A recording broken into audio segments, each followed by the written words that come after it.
Greetings everyone! Today we're going to explore writing the equation of an exponential function. So what we've worked on so far is I've given you the function, you've created the table and graphed it. So now if I give you the graph or a set of points or a scenario, are you able to backtrack and write the equation? Now the nice thing about writing equations is we're not going to make it too complicated. We're going to stick to very basic transformations. So you don't need to jot this down, but let's just quickly review some Algebra 1 work that'll be familiar to you. In Algebra 1, you were given a table of values and you had to decide what the pattern was. So we noticed this constant add 1 in the x's, and then we noticed this constant add 3 on the y's. Because we were adding or subtracting on both sides, that was our linear relationship.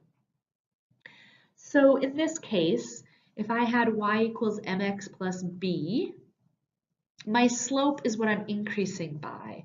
So my slope is actually 3. My b is my y-intercept. Well, I don't know where it crosses the y-intercept. I'd have to backtrack, which is easy. Like if I went backwards, this would be a 1. If I went backwards again, this would be a 0. If I went backwards here, this would be a 2. And if I went backwards here, sorry, I'm going over my writing here, that would be a -1. So just count backwards and you get to your y-intercept. So in this case, we have a linear function. Let's quickly look at this one. I don't really have a constant pattern. What I notice is my jumps from the center are the same, which shows me it's going to be symmetrical. Also notice my jumps from the middle are sort of the same for my x values. So if I was to do a quick sketch at 0, 2, -1, 3, 1, 3, 2, 7, -2, 7, I have a quadratic function because it's giving me a parabola. So with that parabola, I could write a function. I know it's going to be x squared. It's got a vertical shift of up 2. It's my vertical shift. It does not have a horizontal shift, so I don't need anything with the x. And if I was to take a look, if I need a value out front, well, here's how I can check. If I plug in 0, 0 squared, 0, 0 plus 2, 2. So that point checks out. 1, if I plug a 1 in, 1 squared is 1, 1 plus 2 is 3. Plug in a 2. 2 squared, 4. 4 plus 2, 4 plus 2 should have given me 6. So I think that might have been an error on my part. I think I intended that to be 6. So we'll just pretend. But in the end, if you're just asked what type of function, it's quadratic based on its relationship. All right, so now let's apply it to this unit. Let's take some time to jot this table down. If you were in class, you should have these notes template. I'll also put it on Classroom, so if you want to print it off so you don't have to jot down the tables and the questions, you could do that as well. So first of all, we're given a table and we want to write a function. So first of all, I have to look for the pattern. Here, I'm increasing by 1 each time, and that's pretty much always going to be the case. So I'm not worried about the left side so much as I am the right side. How did we jump from one number to the next to the next? In this case, we times by 3. So make sure that's true throughout the entire table. So if I take my function for exponential decay or growth, let's add a little notes here. Your b is always your factor. It's what you're multiplying by. So in this case, I'm multiplying by 3. Your a value is always going to be your y-intercept, your starting point, if you want to think of it like that, starting point. Where is this initiating when my x value is 0? What number do I have? So in this case, I've circled it. When x is 0, my y value is 5. So if I plug that in, I have a factor of 3. I'm timesing by 3. and my initial starting point is 5. We aren't going to deal with like horizontal shifts, vertical shifts. We're going to stick to pretty basic in this unit. So in this case, that's all I need for my answer. All right, let's take a look at example 2. If you don't have the notes sheet, you'll need to take some time to pause and write this down. Here I'm given a scenario. For some exponential function, I'm given that when x equals 2, y equals 96. When I have f of 3, it equals 384. So I'm given 2 points to work with. So to be honest, I find it easier to throw it into a table, so it looks like everything else. So if I throw 2 into a table and 3 into a table, why did I leave 2 blanks up here? Because I'm going to need to know my starting point. So you're always going to have to know your 0 value. So leave room to find that 0 value. So first of all, let's find our factor. That's pretty quick. I jumped from 96 to 384. What do I do to those two numbers to find my factor? First option, you could divide 384 by 96. Or you could guess 96 times 2, 96 times 3, 96 times 4. Whatever you find easier.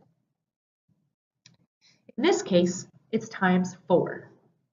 So that means all of my factors along this table are times 4. So let's fill in. I know this is going to become 1.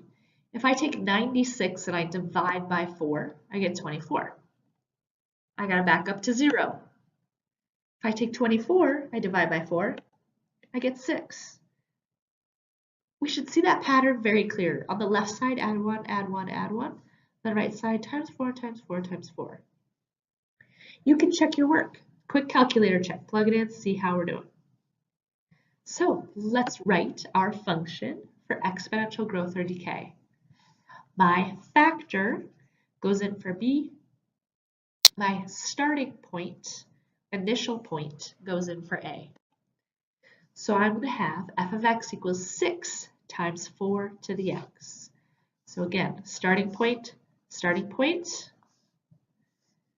factor, factor. All right, example 3, given a graph, what can you do? So take a look at that graph. We're provided 2 points.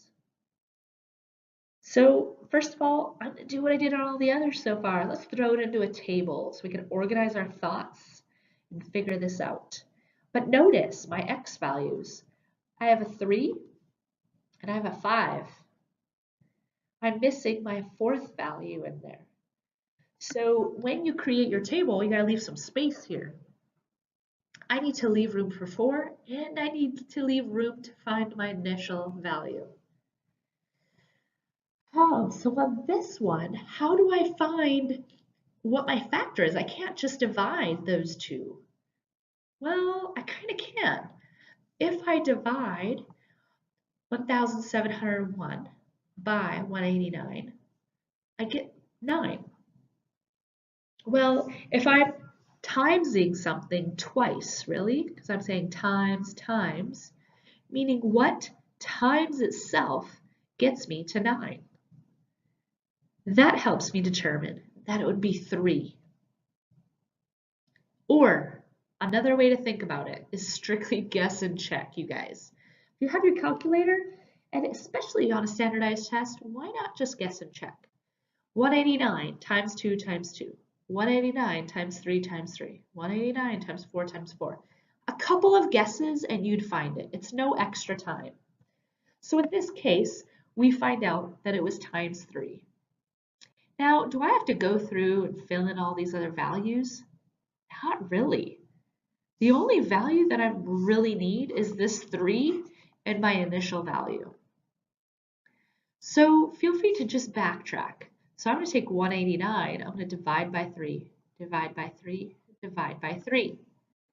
And that would get me to a value of 7.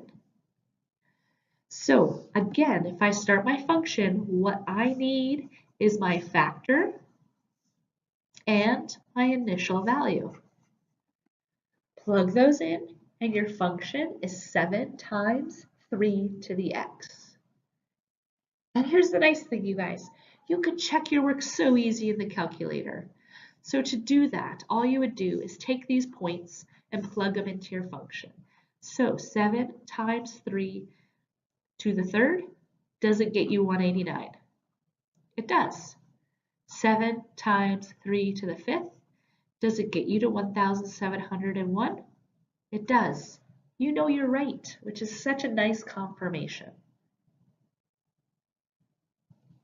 All right, one more example. We have a zombie virus that's growing at an exponential rate. It's known that after 2 hours, 1,120 zombies exist already, and after 6 hours, 286,720 zombies exist. So first of all, we want to determine our function.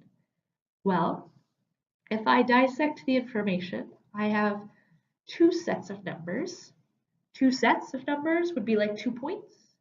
2 points that I could put into a table. Now notice your x values are 2 and 6, so you're going to have some gaps you need to leave in there. So 2 and 6. Okay, you got a couple options here. I could see, I need to find out how do I get from here to here to here. First option, guess and check. 1,120 times 2 times 2 times 2 times 2, does it work?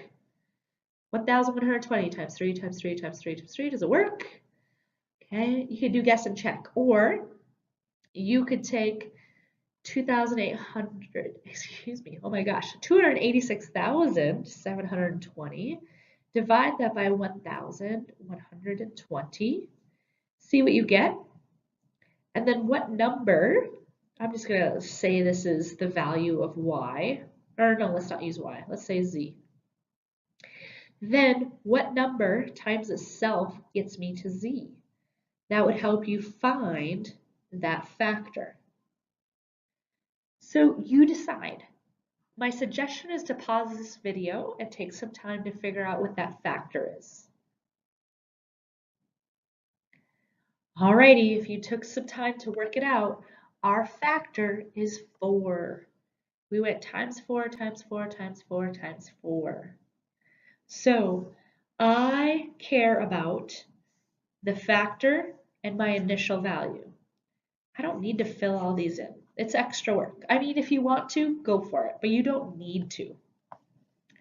So really what matters is that I backtrack from 1,120, divide by 4, divide by 4. So take some time to try that out. If we divide by 4, we get 70. So to write my function, what I care about, my factor is my factor, my initial value, and we want to plug that in. So my function of the zombie outbreak is 70 times 4 to the x. A couple additional questions to sort of dissect the problem. What is the significance of the a value in context to this problem? So when I have y equals a times b to the x, what does that a mean? Well, we keep saying initial value. So it's actually the beginning number of infected people, the initial amount of zombies. So however you want to write that, there's a couple ways. Part C, what is the significance of the b value? So again, when I look at my formula, what does that b represent? You could say it's your growth factor. I would accept that. You could say it's your rate of growth. Okay, you got a lot of options on how you can describe that. I'm not looking for one specific answer. I'm looking for an understanding that that's the rate of change in this problem. Okay, so make sure that if you're absent, you get any worksheets or homework that you need. Make sure to check Google Classroom to stay on top. And just make note, find out if we have a learning quiz or a quiz or test coming up. So make sure you stay on top of all of that. Let me know if you have any questions or need any extra help, and we'll see you next time.